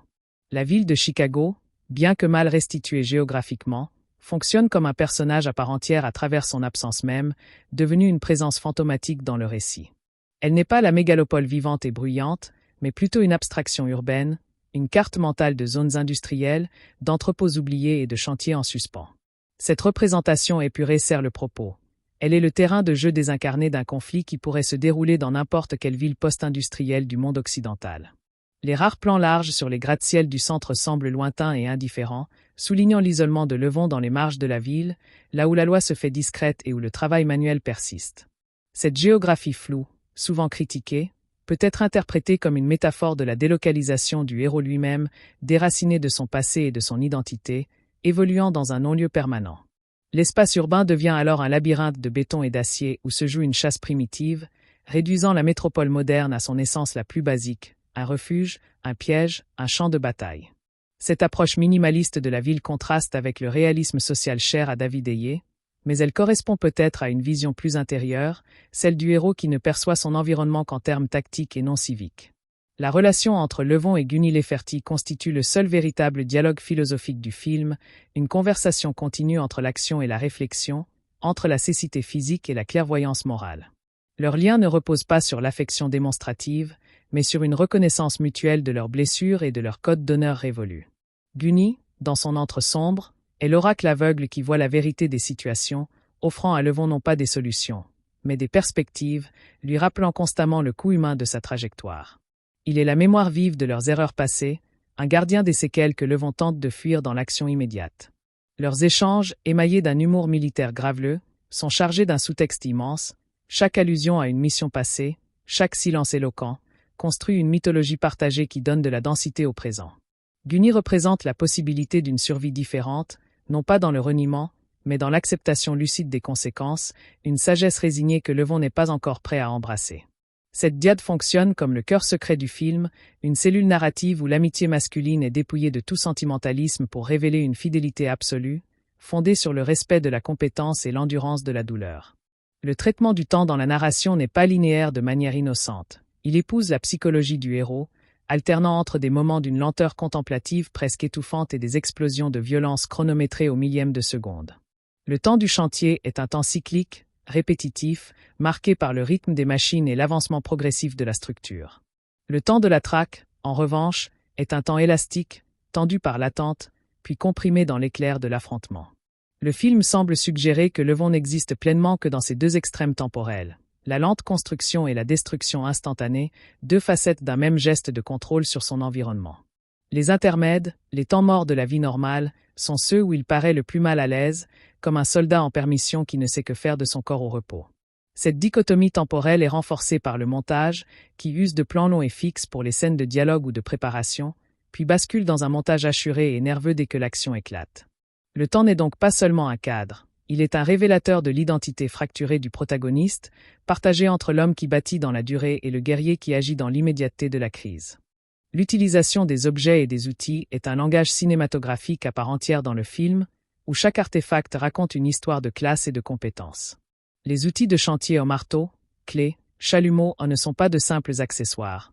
Ils sont les extensions naturelles des mains de Levon, des instruments de création qui peuvent, dans l'instant, se muer en armes improvisées. Cette polyvalence des objets du travail manuel contraste avec les armes à feu des gangsters, objets spécialisés dans la seule destruction. Elle renvoie à l'ingéniosité de l'ouvrier, capable de détourner la fonction première des choses pour répondre à un besoin immédiat. De même, l'environnement de Gunny, peuplé de radios anciennes, d'outils électroniques de bricolage, parle d'un homme qui comprend le monde par le toucher et le son, par le démontage et la réparation. Les objets des méchants, à l'inverse, sont clinquants, ostentatoires, et souvent inutiles, des montres de luxe, des voitures Tapax en grave-l'œil, symbole d'un capitalisme parasitaire. Ce matérialisme narratif crée un conflit de valeurs tangibles, d'un côté, la valeur d'usage et le savoir-faire, de l'autre, la valeur d'échange et l'apparat. Chaque affrontement devient ainsi une collision entre deux systèmes de valeurs incarnées dans les objets mêmes que les personnages manipulent ou brandissent. La bande originale, bien que discrète, participe à une déconstruction subtile des codes héroïques du film d'action traditionnel. Là où l'on attendrait des cuivres triomphants ou des mélodies épiques, le compositeur opte pour des nappes électroniques inquiétantes, des basses fréquences qui grondent comme une menace sourde et des percussions métalliques qui évoquent plus l'usine que le champ de bataille. Cette musique industrielle minimale ancre le récit dans un réalisme sonore dur, reflétant l'univers du héros. Les rares moments où une mélodie émerge, souvent un piano solitaire et mélancolique, sont réservés aux scènes avec Mary, comme une fragile bulle émotionnelle dans un monde de bruit et de fureur.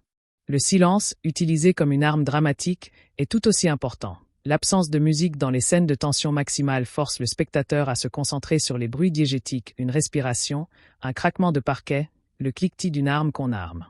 Cette approche sonore contribue à désamorcer toute glorification de la violence, elle la présente comme un processus froid, mécanique et profondément solitaire.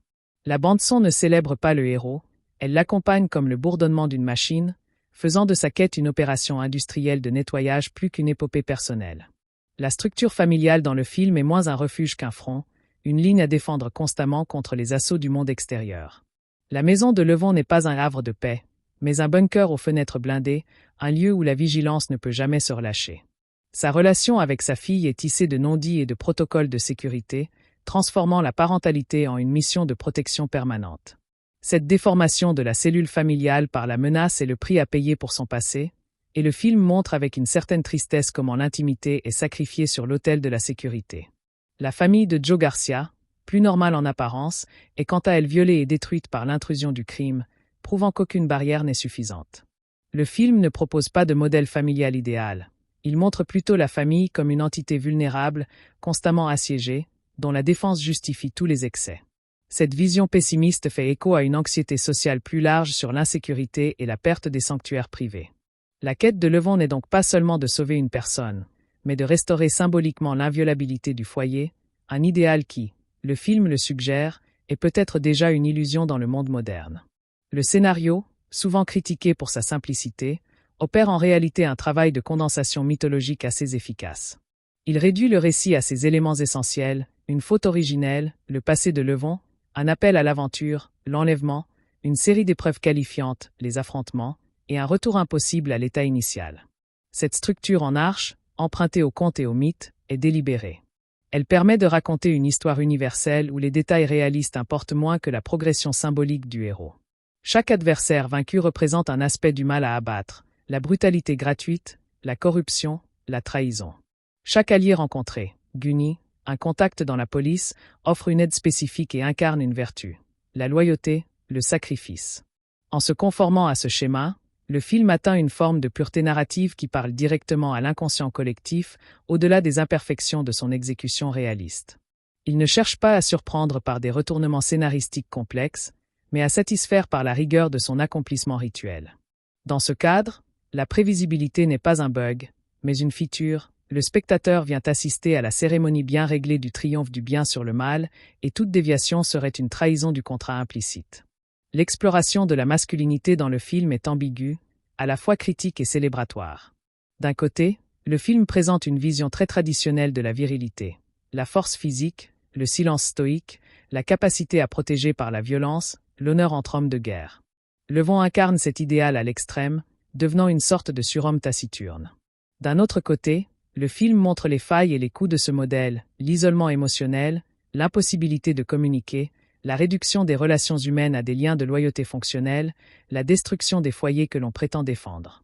La figure de Joe Garcia, plus expressive et émotionnelle, offre un contre-modèle de masculinité paternelle, mais il est montré comme impuissant, nécessitant le recours à l'homme d'action archaïque. Le film ne tranche pas entre ces deux modèles, il les présente comme complémentaires dans un monde dur, où la sensibilité sans la force est vouée à être écrasée. Cette ambivalence reflète peut-être les tensions contemporaines autour des rôles genrés, sans offrir de réponse claire, se contentant de constater la persistance tragique d'un certain archétype masculin comme solution de dernier recours face au chaos. La direction de la photographie, bien que manquant parfois de flamboyance, utilise la texture et la matière pour créer une expérience sensorielle cohérente. La poussière de plâtre sur le chantier, la suie des entrepôts, la pluie fine qui rend les rues luisantes, la transpiration sur les visages, tout concourt à donner au film un grain tangible, une saleté réaliste qui colle à la peau des personnages. Les plans en gros plan sur les mains de Levon, crevassées et marquées, ou sur les yeux de Gunny, voilés mais perçants, privilégient la vérité tactile à la beauté formelle. La caméra, souvent à l'épaule, adopte le point de vue d'un témoin immédiat, évitant les angles spectaculaires ou les mouvements de grue grandiloquents. Cette modestie visuelle est un choix esthétique fort. Elle refuse de styliser la violence ou d'embellir la laideur du monde criminel. Elle place le spectateur au niveau du héros, dans la boue et le gravier de l'action, lui refusant la position surplombante et confortable du voyeur. Cette approche limite le potentiel iconique du film, mais elle renforce son immersion dans un univers où la beauté n'a pas sa place, où seul compte l'efficacité et la survie. Le motif de la chasse et du traqueur est central et structurant, inversant parfois les rôles attendus. Levon, bien que pourchassé par la mafia, est fondamentalement le prédateur. Il utilise des techniques de pistage, d'embuscade et d'interrogatoire qui font de lui un chasseur d'hommes. Le film emprunte ainsi au code du thriller procédural et du film de guerre, où la ville devient une jungle urbaine et chaque indice une piste. Cependant, cette position de force est constamment contrebalancée par sa vulnérabilité de père. Sa fille Mary est son point faible, son territoire à défendre, ce qui le place aussi dans la position du gibier traqué. Cette dualité prédateur-proie enrichit le personnage et crée une tension permanente. Il doit être à la fois le lion qui attaque et le lion qui protège sa portée. Les antagonistes, en comparaison, sont souvent présentés comme des prédateurs stupides ou sadiques, chassant par appât du gain ou vengeance, sans la dimension protectrice qui légitime moralement les actions de Levon. Le film établit ainsi une hiérarchie dans la prédation, où la violence mise au service de la protection familiale est présentée comme plus noble, plus naturelle, que la violence criminelle intéressée. L'économie narrative du film est remarquable dans sa gestion des informations sur le passé de Levon. Celui-ci n'est jamais exposé de manière frontale, il se dévoile par fragments, à travers des cicatrices, des cauchemars fugitifs, des réactions instinctives à certaines situations. Le spectateur est obligé de devenir un archéologue de la psyché du héros, assemblant les indices pour comprendre l'ampleur de son trauma. Cette ellipse narrative est une marque de respect pour l'intelligence du public et une manière d'éviter les lourds flashbacks explicatifs. Elle crée aussi une aura de mystère autour de Levon, renforçant son statut d'homme énigmatique dont la profondeur se devine plus qu'elle ne se montre. Cependant, cette technique a ses limites, en ne donnant jamais de contours précis à ses péchés passés, le film rend son chemin vers la rédemption un peu abstrait. On ne sait pas exactement de quoi il veut se racheter, ce qui peut diminuer l'enjeu émotionnel de son sacrifice. Le passé reste une menace vague, un fantôme plus qu'un poids concret, ce qui sert l'atmosphère mais peut nuire à l'empathie profonde. La performance de Jason Statham doit aussi être lue à l'aune de son statut de star produit, un élément de branding parfaitement intégré au système de production. Statham n'est plus simplement un acteur, il est une garantie de qualité générique, une promesse faite au spectateur sur le type d'expérience qu'il va vivre. Dans A Working Man, il remplit ce contrat à la lettre, mais on peut sentir une forme de conscience de ce statut dans son jeu. Il y a presque une ironie métatextuelle dans certaines scènes, comme s'il jouait avec l'image que le public a de lui, la confirmant tout en montrant ses limites. Ce n'est pas de l'autodérision, mais une forme de distance lucide, comme si l'acteur savait qu'il évolue dans un cadre prédéfini et cherchait à y insuffler malgré toute une étincelle d'humanité imprévue.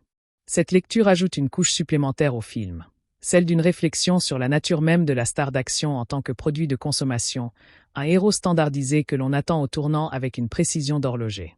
Statham, en maître de son art, livre la performance attendue tout en laissant entrevoir, dans un regard ou un silence, qu'il pourrait être bien plus si le cadre l'autorisait. Le final du film, résolument conventionnel, opère pourtant un retour intéressant sur la thématique du travail. Après l'apocalypse personnelle, Levon ne trouve pas le repos ou l'amour, mais il retourne au chantier. Le dernier plan le montre, seul, devant une nouvelle structure à bâtir, regardant l'horizon. Ce n'est pas une fin fermée, mais une boucle qui se referme, suggérant que sa rédemption, si rédemption il y a, ne réside pas dans le pardon ou l'oubli, mais dans la perpétuation du labeur. Le travail manuel devient son ascèse, sa manière d'expier en construisant plutôt qu'en détruisant. Cette conclusion amère et sans triomphe est plus forte que ne le laisserait penser le reste du film. Elle refuse la catharsis sentimentale et replace le héros dans sa condition originelle, celle d'un ouvrier, avec ses outils et son silence. C'est une fin de western moderne, où le shérif solitaire repart dans le désert après avoir nettoyé la ville, sachant que sa place n'est pas parmi les gens qu'il a sauvés. Elle ancre définitivement le film dans une tradition de mélancolie masculine, où le devoir accompli n'apporte ni gloire ni paix, seulement le droit de continuer à vivre, un jour de plus, avec le poids de ses actes. L'analyse du personnage de Levon Cade révèle une incarnation complexe du concept de lutte des classes armées, où le conflit social ne se résout plus par la politique ou la grève mais par l'affrontement physique pur. Son statut d'ouvrier du bâtiment n'est pas un simple décor, il définit sa phénoménologie du monde. Il perçoit les problèmes comme des structures à démonter ou à renforcer, les obstacles comme des murs à percer, les individus comme des éléments à insérer ou à retirer d'un système. Cette cognition pratique le distingue radicalement des antagonistes, dont la pensée est abstraite, financière et fondée sur l'exploitation. Lorsque Levon entre dans un bâtiment, il en évalue immédiatement la solidité, les issues, les points faibles ou une lecture architecturale du réel que ses ennemis, fascinés par le luxe de surface, sont incapables de décrypter. Son corps même, sculpté par l'effort manuel, est l'antithèse du corps des gangsters, souvent marqué par la sédentarité du pouvoir ou la mollesse de la décadence. Le film suggère ainsi que la véritable force vient de l'utilité et de la résistance développée par le travail, et non de la possession ostentatoire. Cette idéologie matérialiste, jamais explicitée verbalement, sous-tend chaque scène d'action et donne à la violence de Levon une dimension presque organique, comme une extension logique de son métier. Il ne fait pas la guerre, il exécute une démolition contrôlée du système criminel. Le traitement sonore des espaces dans le film opère une distinction subtile mais significative entre les lieux de production et les lieux de consommation. Le chantier est un orchestre de bruits francs et reconnaissables, le choc métallique, le ronronnement des moteurs diesel, les ordres brefs. Ces sons ont une clarté, une honnêteté qui reflètent le travail en cours. À l'inverse, les boîtes de nuit et les appartements de la mafia baignent dans un brouillard sonore composite. De la musique électronique étouffante, des murmures comploteurs, le tintement des verres, un mélange qui noie l'individu et dissout la pensée. Le son y est utilisé comme un instrument de contrôle et de dissimulation. Cette opposition acoustique n'est pas anodine, elle définit deux régimes d'expérience du monde. Levon, en infiltrant ces espaces, doit percer cette couche sonore artificielle pour atteindre la vérité cachée, comme un ouvrier qui doit creuser le vernis pour trouver la solidité de la structure. Son audition, fine et entraînée, devient un outil de discernement dans un environnement conçu pour étourdir et tromper. Le design sonore fait ainsi de lui un sens moral.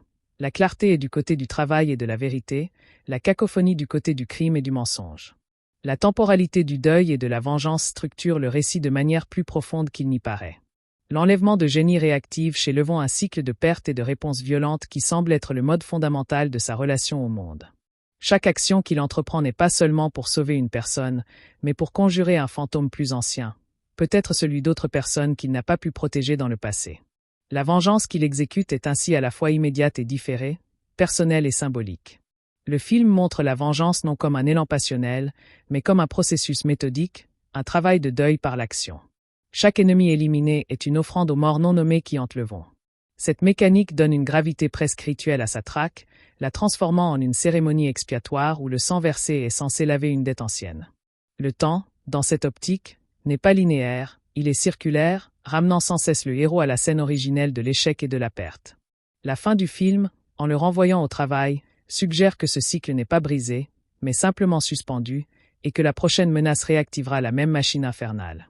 Levon est condamné à être le Sisyphe de la violence, poussant son rocher de colère et de chagrin jusqu'au sommet, pour le voir redescendre à la prochaine crise. L'écriture des dialogues, souvent critiquée pour sa pauvreté, peut être interprétée comme une esthétique du dépouillement propre à l'univers du film. Dans le monde de Levon, les mots sont des outils comme les autres, ils doivent être efficaces, précis, et utilisés avec parcimonie. Les longues tirades, les explications psychologiques, les déclarations sentimentales seraient ici non seulement mensongères, mais dangereuses, car elles gaspillent un temps et une énergie précieux. Le silence, au contraire, est un espace de concentration, de vigilance et de compréhension non verbale. Les échanges les plus significatifs entre Levon et Guni sont souvent faits de phrases tronquées, de références cryptiques, de sous-entendus qui présupposent une histoire commune immense. Ce langage elliptique crée une communauté fermée de ceux qui savent, opposée au bavardage creux ou aux menaces grandiloquentes des criminels. Le film valorise ainsi un certain idéal de communication masculine basé sur l'action et la compréhension intuitive, au détriment de l'expression verbale explicite. Ce choix stylistique renforce l'impression de réalisme brut, les hommes d'action ne sont pas des rhéteurs, mais il limite aussi la possibilité de développer des relations interpersonnelles complexes à l'écran. Il contribue à l'atmosphère de solitude radicale qui entoure le héros, un homme enfermé dans un mutisme qui est à la fois sa force et sa prison. La direction artistique des costumes et des objets personnels fonctionne comme un système de signes muets extrêmement cohérent. Les vêtements de Levon, un jean, t-shirt simple, veste de travail robuste, sont des uniformes fonctionnels, faits pour résister à l'usure et ne pas attirer l'attention. Ils n'ont pas de marque, pas de style ostentatoire, ils sont le prolongement de son corps-outil.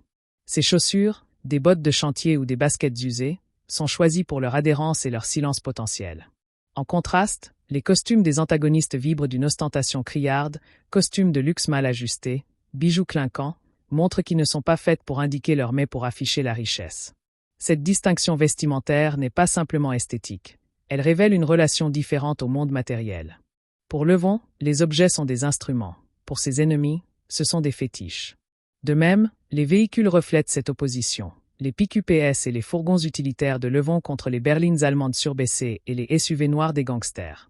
Ce matérialisme sémiotique permet au spectateur de lire immédiatement la moralité et la fonction des personnages sans un mot, renforçant le manichéisme fondamental du récit tout en lui donnant une épaisseur visuelle concrète. La figure de l'aveugle voyant, incarnée par Gunny, est un topo littéraire et cinématographique ancien, mais le film lui donne une actualité intéressante en le reliant à la technologie. Gunny, bien que privé de la vue, maîtrise un arsenal de senseurs électroniques, de radioscanners, de systèmes d'écoute qui étendent sa perception bien au-delà de la vision humaine normale. Il ne voit pas, mais il visualise des données, des signaux, des réseaux. Cette capacité fait de lui un cybermage des temps modernes, un interprète du monde invisible des communications et des flux électroniques. Son handicap physique devient ainsi un avantage paradoxal. Libéré du leurre des apparences visuelles, il perçoit l'architecture cachée du réel, celle des connexions et des informations. Il est le complément parfait à Levon, l'homme d'action physique. Gunny est l'homme du renseignement, de la veille stratégique. Leur partenariat forme une unité opérationnelle complète, où la force brute est guidée par l'intelligence technique. Cette relecture du vieux mythe à travers la technologie contemporaine est l'une des trouvailles les plus intelligentes du film, même si elle reste sous-exploitée. Elle permet d'intégrer la dimension high-tech de la guerre moderne dans un récit par ailleurs très ancré dans le physique, sans tomber dans le gadgetisme spectaculaire. La caméra, dans ses mouvements et ses cadrages, adopte souvent le point de vue d'un observateur froid, presque documentaire, refusant de prendre parti émotionnellement pour le héros. Elle le suit, le cerne, mais rarement ne se subjective totalement à son expérience. Cette distance contrôlée empêche une identification fusionnelle et maintient le spectateur dans une position d'évaluation critique, même pendant les scènes d'action. On ne devient pas Levon, on l'observe accomplir sa tâche. Ce choix de mise en scène est cohérent avec le ton général du film, qui évite l'hystérie et le pathos. Cependant, il peut aussi être perçu comme un manque d'engagement dramatique, une réticence à plonger le spectateur dans la terreur ou l'exaltation du protagoniste. Les rares moments où la caméra devient subjective, un plan flou après un coup à la tête, une vision tremblante dans la course, sont d'autant plus frappants qu'ils contrastent avec cette objectivité dominante. Ils rappellent la vulnérabilité physique du héros, sa condition humaine derrière l'armure de compétences. Cette alternance entre distance et immersion constitue le rythme respiratoire visuel du film, une pulsation entre l'observation clinique et l'expérience immédiate de la violence. Le thème de la frontière, tant géographique que moral, est omniprésent mais traité de manière implicite. Levon vit constamment à la frontière, entre la vie civile et la vie militaire, entre la légalité et la justice extralégale, entre le statut d'ouvrier et celui de guerrier. Son appartement, son chantier, sont des espaces frontaliers qu'il tente de maintenir comme des sanctuaires, mais que le monde extérieur ne cesse de violer. La ville elle-même, avec ses quartiers distincts, fonctionne comme une carte de frontières à franchir ou à défendre. Le crime organisé, lui, prospère justement en effaçant les frontières, entre le licite et l'illicite, entre les nations, entre les corps qu'il traite comme de la marchandise. Le combat de Levon est donc une tentative désespérée de rétablir des frontières, celle du foyer, celle de l'innocence, celle de la dignité humaine. Chaque porte qu'il enfonce, chaque fenêtre par laquelle il entre, est un acte symbolique de violation d'une frontière ennemie pour en protéger une autre, plus sacrée. Le film ne propose pas un monde sans frontières, mais un monde où les bonnes frontières, protectrices, sont attaquées par de mauvaises frontières, criminelles, corrompues, et où le héros doit devenir lui-même une frontière vivante et mouvante pour les défendre. L'analyse de la performance de Michael Peña en Joe Garcia révèle un personnage qui est le double inversé, et pourtant nécessaire, de Levon. Là où Levon agit, Joe subit. Là où Levon est silencieux, Joe est verbal, suppliant, hystérique même. Sa performance est celle de la peur pure, de l'impuissance totale face à la machine bureaucratique et criminelle. Il incarne la réaction, normale, face au trauma, ce qui rend la froideur calculée de Levon d'autant plus extraordinaire et inquiétante. Joe est le lien avec l'humanité ordinaire, celui par qui le spectateur qui ne se reconnaît pas dans le surhomme peut néanmoins entrer dans le récit. Sa détresse est le catalyseur émotionnel qui légitime la violence de Levon. Pourtant, le film ne le méprise pas pour sa faiblesse, il le montre comme un père aimant, écrasé par un système trop grand pour lui. La relation entre les deux hommes est fondée sur un respect asymétrique. Joe admire la force de Levon, Levon respecte l'amour de Joe pour sa fille. Cette dyade fonctionne comme une allégorie des deux réponses possibles face à l'injustice, la panique impuissante ou la violence organisée. Le film, bien entendu, valide la seconde, mais il a besoin de la première pour exister émotionnellement. L'utilisation de la lumière naturelle, particulièrement dans les scènes diurnes, crée un effet de banalité sinistre qui est plus perturbant que l'obscurité dramatique. Les violences qui surviennent en plein jour, sur un chantier inondé de soleil ou dans une rue anonyme, sont présentées comme des événements presque ordinaires, qui pourraient passer inaperçus dans le vacuum de la ville. Cette lumière crue, sans phare, ne glorifie rien, elle expose la brutalité dans toute sa trivialité. Elle souligne que le mal n'a pas besoin de la nuit pour opérer, il s'insinue dans la normalité du quotidien. Les scènes nocturnes, à l'inverse, sont souvent éclairées par des sources artificielles et localisées aux phares de voitures, néons, lampes de poche qui découpent l'espace en zones de danger et de sécurité, transformant la ville en un jeu d'ombre chinoise mortel. Levon doit constamment lire cette géographie de lumière et d'ombre pour survivre. La lumière devient ainsi un élément tactique, un outil à maîtriser. Savoir se fondre dans l'ombre, utiliser un reflet pour repérer un ennemi, être aveuglé par un phare. La direction photo fait de l'éclairage un participant actif à l'intrigue, bien au-delà de sa simple fonction d'illumination de la scène. Le motif de la main, récurrent dans tout le film, mérite une analyse approfondie en tant que symbole polysémique. Les mains de Levon sont montrées dans toute leur diversité fonctionnelle, serrant une perceuse, caressant le visage de sa fille, étranglant un adversaire, pansant une blessure. Elles sont le lieu où se concentre son identité de créateur et de destructeur. Ces gros plans sur les mains créent une intimité étrange avec le personnage, contournant son visage souvent fermé pour montrer l'expression de son être par le geste. Les mains des autres personnages sont tout aussi révélatrices. Les mains tremblantes de Joe, les mains expertes mais sans vue de Gunny qui palpent les instruments, les mains baguées et oisives des mafieux. Le film semble dire que l'on connaît un homme par ses mains bien plus que par ses paroles. L'acte final de Levon, retournant au travail manuel, est ainsi un retour à l'essence de son être, à ce qu'il sait faire de mieux et de plus vrai. Les mains deviennent le symbole de l'action juste, par opposition à la parole vaine ou au regard trompeur. Dans un monde de mensonges et de trahison, elles restent le dernier garant de la vérité de l'action. La structure en mission du film, où chaque séquence est un objectif à accomplir, reflète la psyché d'un ancien soldat pour qui le monde se divise en objectifs, obstacles et ressources. Cette grille de lecture opérationnelle simplifie la complexité morale et sociale du réel, mais elle est présentée comme la seule efficace pour survivre dans un environnement hostile. Le scénario épouse cette logique, offrant au spectateur la satisfaction claire de la tâche accomplie, du point coché sur la liste. Cette structure est rassurante dans sa prévisibilité, mais elle limite aussi la possibilité de développements inattendus ou de remise en cause. Le héros ne doute jamais de la justesse de sa mission. Il doute seulement de ses moyens ou de ses chances de succès. Cette focalisation exclusive sur l'efficacité est à la fois la force et la faiblesse du film. Elle permet un récit tendu et direct, mais elle évacue toute interrogation philosophique ou éthique sur la légitimité de ses actes. Le film assume pleinement cette limite, faisant de son héros non un penseur, mais un exécutant, un spécialiste de la résolution violente de problèmes. Sa tragédie, si tragédie il y a, est peut-être de ne pouvoir penser le monde qu'à travers ce prisme réducteur, de ne pouvoir exister que dans l'urgence de la mission.